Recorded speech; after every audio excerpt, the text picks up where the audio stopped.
Hello class 10 students, welcome to Step Up Academy. I am Dr. Ananya Dixit, your biology educator और हम इस video में देखेंगे life processes का topic transportation in human beings. Okay, life processes क्या होते हैं ये तो हमने बात कर चुकी है.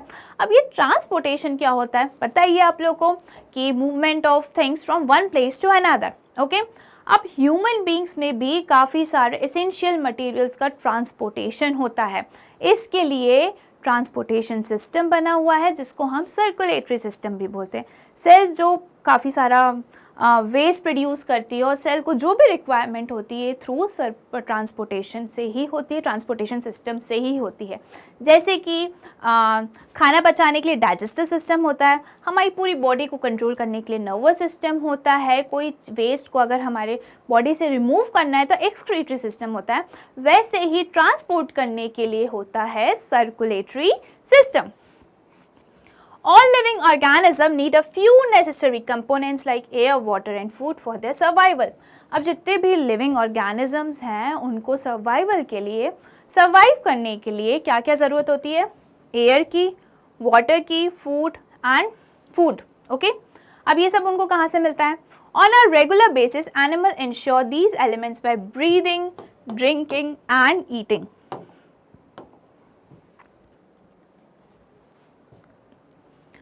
The required elements are transported to their body cells and tissue by a transportation system. जैसे कि बात करी हमने कि सेल्स काफ़ी सारे फंक्शन करते हैं, उनको काफ़ी सारी मटेरियल्स की ज़रूरत होती है और टिश्यूज़ को भी ज़रूरत होती है. तो ये सेल और टिश्यूज़ तक जो एसेंशियल मटेरियल है वो कौन पहुँचाता है? वो पहुँचाता है ट्रांसपोर्टेशन सिस्टम, जिनको हम सर्कुलेटरी सिस्टम भी बोलते हैं. In plants, the vascular tissue is responsible for transporting the substances. अब जो plants हैं उनमें ट्रांसपोर्टेशन किसके थ्रू हो रहा है? उनमें ट्रांसपोर्टेशन होता है वस्कुलर बंडल या वस्कुलर टिश्यू के थ्रू, जो कि है जाइलम एंड फ्लोएम. यही है जो प्लांट्स में रिस्पॉन्सिबल हैं सब्सटेंसेस का ट्रांसपोर्ट करने में. ओके, अब हम बात करते हैं transportation in human beings. Transportation in humans is done by the circulatory system. Transportation humans में कैसा होता है? वो होता है through circulatory system. The circulatory system in humans mainly consists of blood vessels and heart. Circulatory system किससे बना हुआ होता है? उसमें present होता है blood vessel and heart. Okay? Heart जो है blood को pump करती है, blood जो है जो भी सब्सटेंसेस हैं उनको ट्रांसपोर्ट करने का काम करता है, और ब्लड वेसल्स होती हैं जो ब्लड को कैरी करती हैं. Vessels means tube like structure. Okay, तो जो सर्कुलेटरी सिस्टम है वो किससे बना हुआ है? वो बना हुआ है हार्ट पंप करता है ब्लड को, और ब्लड को ले जाने का काम कौन करती हैं? Blood vessels, tube like structure होती हैं वो. ओके,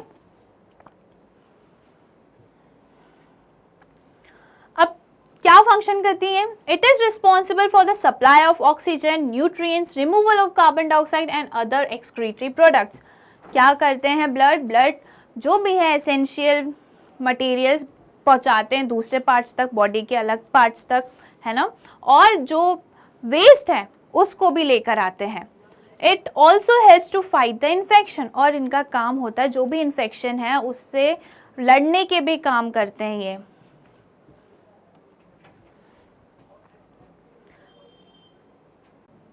अब हम बात करते हैं ब्लड की. Blood consist of fluid medium called plasma in which the blood cells are suspended. अब जो ब्लड है ना, दो चीज़ों से बना हुआ है. किससे? प्लाज्मा से एंड ब्लड सेल्स. प्लाज्मा 55% होता है और ब्लड सेल्स कॉम्प्रोमाइजेस 45%. ओके, तो जितना भी फ्लूइड पार्ट होता है ना ब्लड का, उसको हम बोलते हैं प्लाज्मा, और ब्लड सेल्स जो भी सेल्स हैं ब्लड के वो उसको हम ब्लड सेल्स बोलते हैं. कौन कौन से होते हैं ये होते हैं WBCs, RBCs एंड प्लेटलेट्स.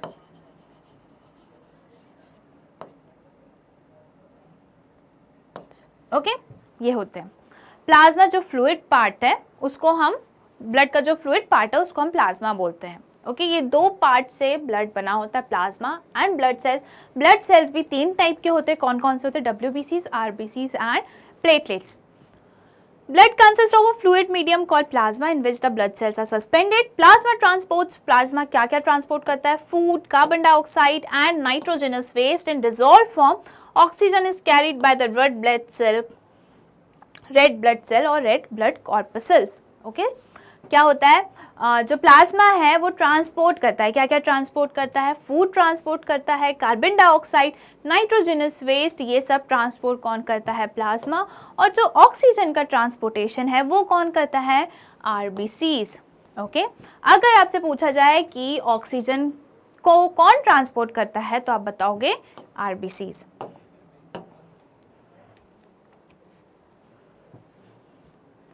अब हम बात करते हैं फंक्शंस ऑफ ब्लड की। ट्रांसपोर्टेशन तो हमें पता ही है, transport oxygen from the lungs to the tissue and carbon dioxide from the tissue to the lungs. अब ये क्या करता है कि जो ब्लड जो है डीऑक्सीजनेटेड ब्लड जाता है लंग्स में जो कार्बन डाइऑक्साइड प्रेजेंट है वो ब्लड में जो कार्बन डाइऑक्साइड प्रेजेंट है वो चले जाते हैं कहाँ? लंग्स में, और ऑक्सीजन लंग से कहाँ आ जाता है? ब्लड में आ जाता है। Okay, transport cellular waste product from the tissue to the kidney. अब जितनी भी सेलुलर एक्टिविटीज हो रही हैं उसमें वेस्ट जनरेट होता है, ये वेस्ट ब्लड लेके जाता है किडनी तक। Transport nutrients from the intestine to the tissue. अब जो न्यूट्रिशन का अब्जॉर्प्शन हो रहा है स्मॉल इंटेस्टाइन में, वो कहाँ अब्जॉर्ब होती हैं? वो होती हैं ब्लड में, और ब्लड लेके जाते हैं जो भी न्यूट्रिएंट्स हैं उनको कहाँ लेके जाते हैं? टिश्यू में तक लेके जाते हैं। ओके, ये तो हमने बात कर ली ट्रांसपोर्टेशन की। अब हम बात करते हैं डिफेंस मैकेनिज्म की। जो WBCs होते हैं वो हेल्प करते हैं इन्फेक्शन से लड़ने के लिए। ओके, वो डिफेंस मैकेनिज्म दिखाते हैं। White blood cell destroy disease causing micro organism and thus help in preventing infection. Okay, ये क्या करते हैं? जो माइक्रो ऑर्गेनिजम्स हैं जो बीमारी पैदा कर रहे हैं उनको ख़त्म करते हैं और इसलिए हमें इन्फेक्शन से बचाते हैं। Blood platelets prevents excessive blood loss by blood clotting. अब क्या होता है कि जब आपको चोट लग जाती है, अगर कट हो जाता है तो ब्लीडिंग हो जाती है, कुछ देर बाद आप देखते हो कि ब्लीडिंग रुक जाती है और वहाँ पे खून जम जाता है, ब्लड जम जाता है, तो वो क्या होता है? ब्लड क्लॉट होता है। और ये क्लॉट फॉर्मेशन में कौन हेल्प करता है? क्लॉट फॉर्मेशन में हेल्प करते हैं प्लेटलेट्स। ओके, अगर प्लेटलेट्स के लेवल कम हो जाएगा, प्लेटलेट्स नहीं होंगे तो क्या होगा? जो ब्लड है, ब्लीडिंग जो है वो रुकेगी नहीं, ठीक है, ब्लड का लॉस होता जाएगा। इसलिए प्लेटलेट्स क्या करते हैं? ब्लड को क्लॉट कर देते हैं, ब्लड को जमा देते हैं ताकि वो प्रिवेंट कर सकें एक्सेसिव ब्लड लॉस से। Okay,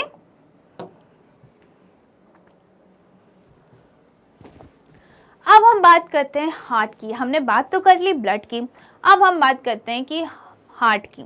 the heart is a muscular organ which is as big as a fist. कैसा है ये? मस्कुलर ऑर्गन है और कितना बड़ा है ये? जितना हमारा फिस्ट होता है, एक मुट्ठी के बराबर होता है ये। Okay, as both oxygen and carbon dioxide have to be transported by the blood, the heart has different chambers to prevent the oxygen rich blood from mixing with the blood containing carbon dioxide. Okay, अब क्या होता है? Blood दोनों ही transport करता है, carbon dioxide भी transport करता है और ऑक्सीजन भी ट्रांसपोर्ट करता है, और ये सब कहाँ आता है? हार्ट में आता है। अब हार्ट इसलिए कैसे है? 4 चैम्बर्ड हार्ट है। क्यों? ताकि ये जो कार्बन डाइऑक्साइड है और डीऑक्सीजनेटेड ब्लड को मिक्स होने से रोकते हैं ऑक्सीजनेटेड ब्लड से। ओके, डीऑक्सीजनेटेड ब्लड मीन्स जिसमें ऑक्सीजन की कमी हो और कार्बन डाइऑक्साइड ज़्यादा हो।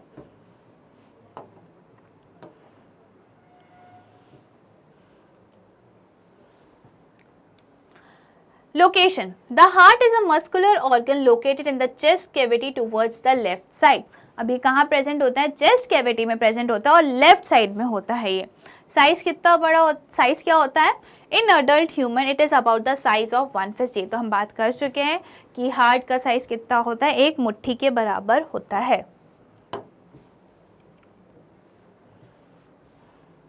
अब हम बात करते हैं चेम्बर्स ऑफ द हार्ट की। ये इसलिए ज़रूरी है क्योंकि अभी हमने देखा था जो ऑक्सीजन रिच ब्लड है उसको हमें अलग रखना है कार्बन डाइऑक्साइड रिच ब्लड से। ओके, तो इसलिए ये चैम्बर्स इंपॉर्टेंट होते हैं।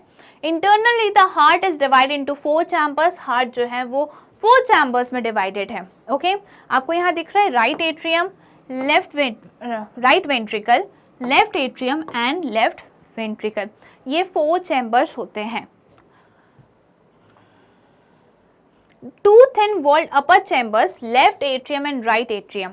To thick walled lower chambers, left ventricle and right ventricle. Okay, जो अपर चैम्बर हैं उनको हम एट्रियम बोलते हैं और वो राइट और लेफ्ट में डिवाइडेड हैं, और वहीं जो लोअर चैम्बर्स हैं उनको हम वेंट्रिकल्स बोलते हैं, वो भी राइट और लेफ्ट में डिवाइडेड है। Okay, atrium relaxes while receiving blood and contracts while transferring the blood. Same happens with the ventricles. अब atrium क्या होता है? जब वो ब्लड को ट्रांसपोर्ट करता है, ठीक है, जब वो ट्रांसपोर्ट करता है तो वो कैसा होता है? कॉन्ट्रैक्ट होता है, और जब वो रिसीव करता है तो वो कैसा होता है? रिलैक्स होता है, मतलब वो और फैल जाता है ना। जब वो ट्रांसपोर्ट करता है तो वो कॉन्ट्रैक्ट होता है, ओके, और जब वो रिसीव करता है तो वो क्या हो जाता है? थोड़ा रिलैक्स हो जाता है। वैसे ही वेंट्रिकल्स क्या साथ होता है? वेंट्रिकल्स जब ब्लड रिसीव करती हैं तो वो रिलैक्स हो जाती हैं, और जब वो ट्रांसपोर्ट करती हैं, जब वो सेंड करती हैं तो वो कैसी हो जाती है? कॉन्ट्रैक्ट हो जाती हैं। Okay, The superior vena cava brings deoxygenated blood from the upper heart of the body, that is head, chest and arms, to the right atrium. The inferior vena cava brings blood from the lower region of the body, including the abdomen and legs, to the right atrium. अब जो deoxygenated blood है वो कहाँ आता है? Right side में आपका रहता है deoxygenated blood. Okay, left side में आपका रहता है ऑक्सीजनेटेड ब्लड। ओके, तो राइट एट्रियम में डीऑक्सीजनेटेड ब्लड कहाँ से आएगा? ब्लड जो बॉडी से आ रहा है हार्ट में, उसको हम बोलते हैं डीऑक्सीजनेटेड ब्लड। क्यों? क्योंकि उसमें ऑक्सीजन नहीं होता है, कम होता है। ओके, तो राइट एट्रियम में कैसे आएगा? वेन्स लेकर आएंगे, और वेन्स कहाँ ड्रेन करेंगे ब्लड को? वो करेंगे सुपीरियर वेने केवा और इन्फीरियर वेने केवा। ओके, इन्फीरियर वेने केवा और सुपीरियर वेने केवा से ब्लड आएगा राइट एट्रियम में, राइट एट्रियम से ब्लड आएगा राइट वेंट्रिकल्स में। ओके,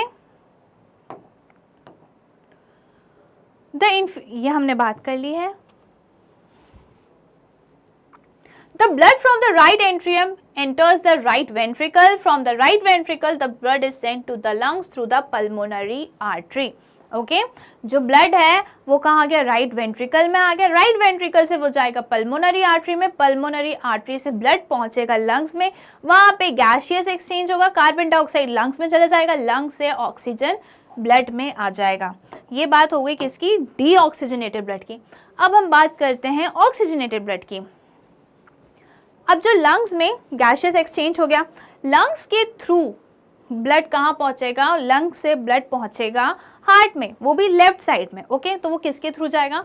वो जाएगा पल्मोनरी वेन के through. Pulmonary veins carry oxygenated blood from the lungs to the left atrium. जो लेफ्ट साइड है वहां आप कहाँ क्या पहुंच गया? ब्लड पहुंच गया, ऑक्सीजनेटेड ब्लड पहुंच गया। कौन लेकर आया? Pulmonary veins. From the left atrium, the blood enters the left ventricle. From the left ventricle, oxygenated blood is sent to all parts of the body through the aorta. Okay? अब blood कहाँ है? Left atrium से left ventricle में आ गया, left ventricle से aorta में आ गया, aorta से ये आर्टरीज में चला गया और ब्लड पूरी बॉडी में सप्लाई हो गया।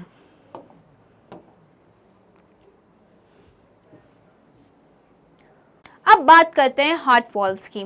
हार्ट वॉल्स क्या होते हैं? वॉल्स का काम क्या होता है? वॉल्स प्रेजेंट होते हैं एट्रियम और वेंट्रिकल्स के बीच में, ताकि जो ब्लड है उसको प्रिवेंट कर सके बैक फ्लो होने से। ओके, वॉल्स क्या हेल्प करते हैं? वॉल्स हेल्प करते हैं कि ब्लड का बैक फ्लो ना हो। ओके, तो the tricuspid valve, which has 3 projection or cups, is located between the right atrium and the right ventricle. अब ये जो tricuspid valves होते हैं वो कहाँ प्रेजेंट होते हैं? वो प्रेजेंट होते हैं राइट एट्रियम और राइट वेंट्रिकल्स के बीच में। और वैसे ही जो bicuspid valves हैं उनमें क्या 2 कप्स होते हैं, और वो कहाँ प्रेजेंट होते हैं? वो प्रेजेंट होते हैं लेफ्ट एट्रियम और लेफ्ट वेंट्रिकल्स के बीच में। ओके,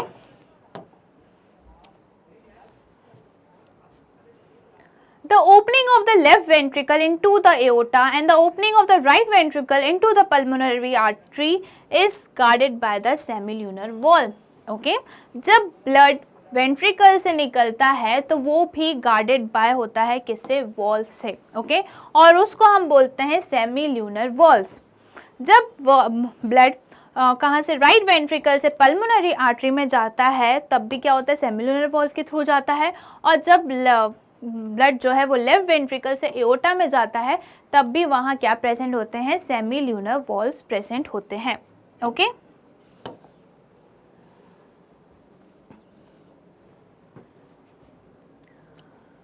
अब हम बात करेंगे ब्लड वेसल्स की। यहाँ पे हम बात कर रहे हैं ब्लड वेसल्स की। हमने बात कर ली किसकी, ब्लड की बात कर ली, हार्ट की बात कर ली, अब हम बात करते हैं ब्लड वेसल्स की। ओके 3 ब्लड वेसल्स होती हैं, arteries, artery, when, capillaries.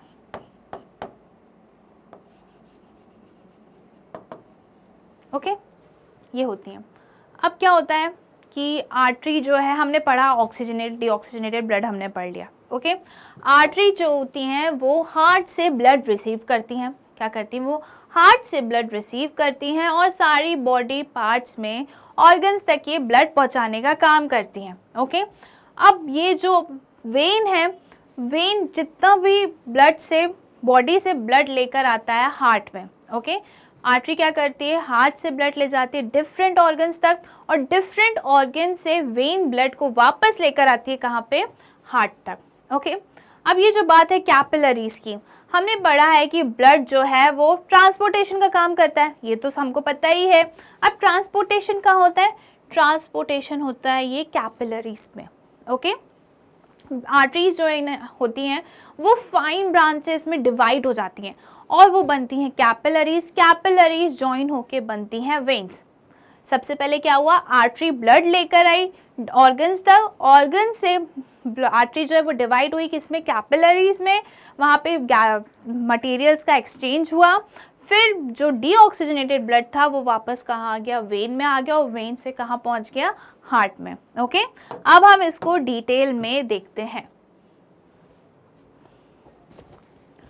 The blood vessels are tubes from which blood from the heart is carried to all parts of the body and again brought back to the heart.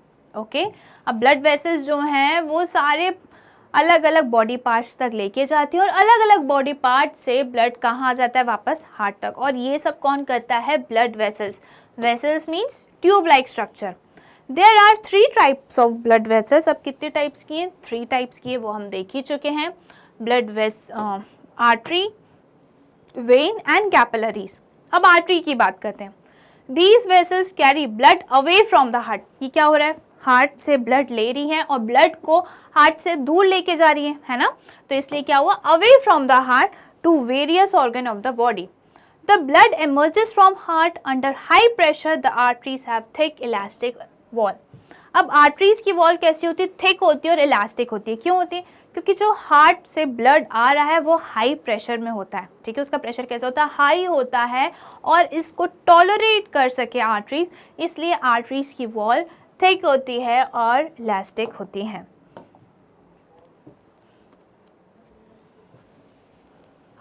अब हम बात करते हैं capillaries की। Artery divide into smaller vessels known as capillaries. Artery जो होती है एकदम और डिवाइड होती जाती हैं, ब्रांचेस में डिवाइड होती जाती है, और उनको हम बोलते हैं कैपिलरीज। अब यहाँ पे क्या हो रहा है कि सब्सटेंसेस का ट्रांसपोर्टेशन होता है, ट्रांसफ़र हो रहा है ना, तो इसकी वॉल्स कैसी होंगी, इनकी वॉल्स होंगी थिन वॉल्स। ओके इनकी वॉल कैसी होगी, थिन, ताकि जो सब्सटेंसेस को बाहर जाना है वो बाहर चले जाए, जिनको अंदर आना है वो ईजिली अंदर आ जाए। Exchange of material between blood and cells takes place through this. जो एक्सचेंज हो रहा है मटेरियल का वो यहीं कैपिलरीज में होता है, क्योंकि इनकी वॉल्स कैसी होती है, थिन होती हैं, पतली होती हैं। Capillaries then joins to form veins. अब क्या होगा, कैपिलरीज जॉइन करेंगी और क्या बनाएंगी, वेन्स।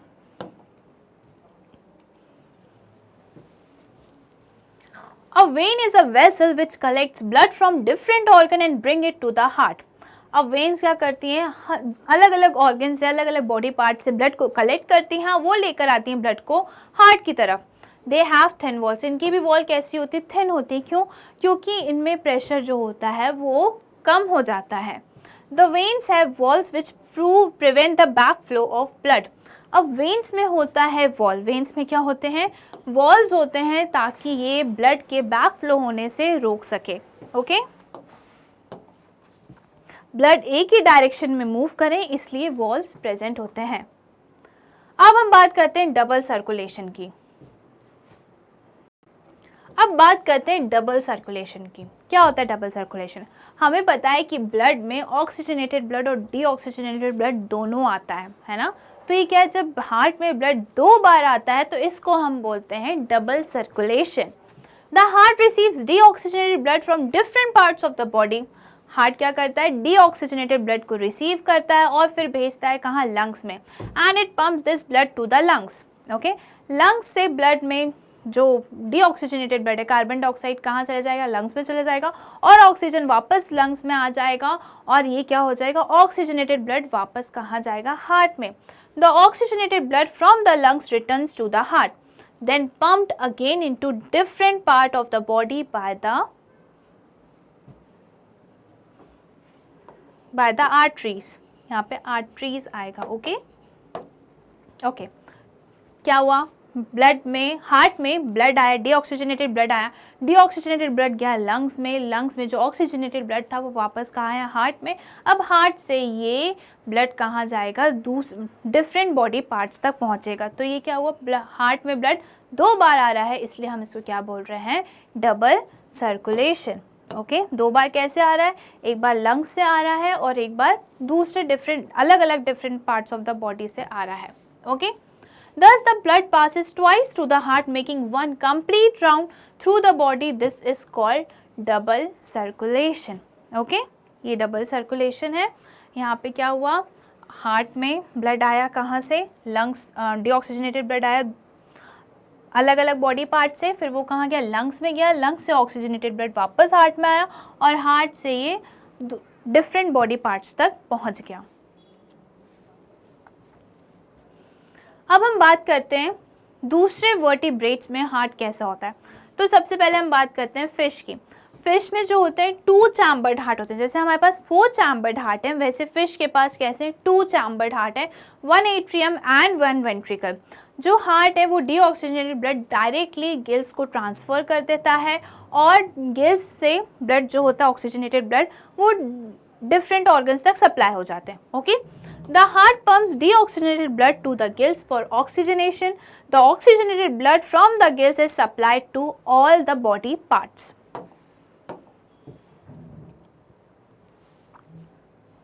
बर्ड्स, अगर हम बर्ड्स की बात करें तो बर्ड्स में क्या होता है, बर्ड्स में भी 4 चैम्बर्स होते हैं।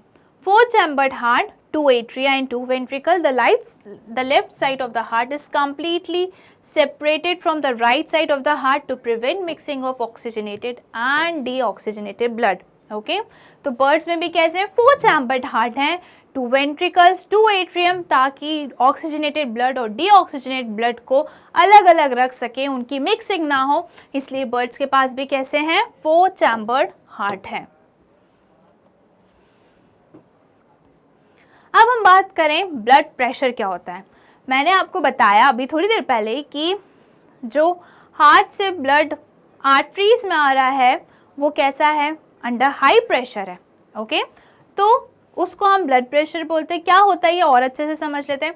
Blood pressure is the pressure which the blood exerts on the wall of the blood vessels. Okay, जो ब्लड प्रेशर एक्सर्ट कर रहा है वॉल्स में, किसकी वॉल्स में, ब्लड वेसल्स की वॉल्स पे, उसको हम बोलते हैं blood pressure.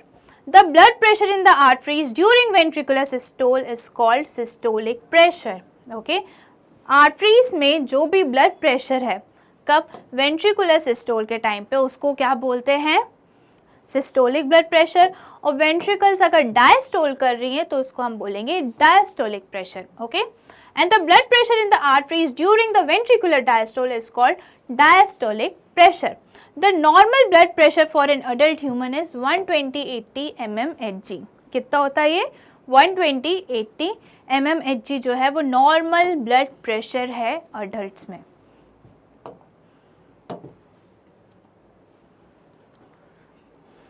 Blood pressure varies according to the age and health of a person। A sphygmomanometer is an instrument used to measure blood pressure। अब क्या होता है कि एज ग्रुप के साथ ये ब्लड प्रेशर जो है वो बदलता रहता है। ओके, अडल्ट्स में अलग होगा, चिल्ड्रन में अलग होगा, और जो ओल्ड एज होंगे उनमें ब्लड प्रेशर थोड़ा हाई होगा। अब ये जो ब्लड प्रेशर हम किससे चेक करते हैं, ब्लड प्रेशर चेक करते हैं स्फिग्मोमैनोमीटर से चेक करते हैं, यही हमें ब्लड प्रेशर बताता है। High blood pressure is called hypertension. High blood pressure को हम क्या बोलते हैं? बोलते हैं हाइपरटेंशन। ओके,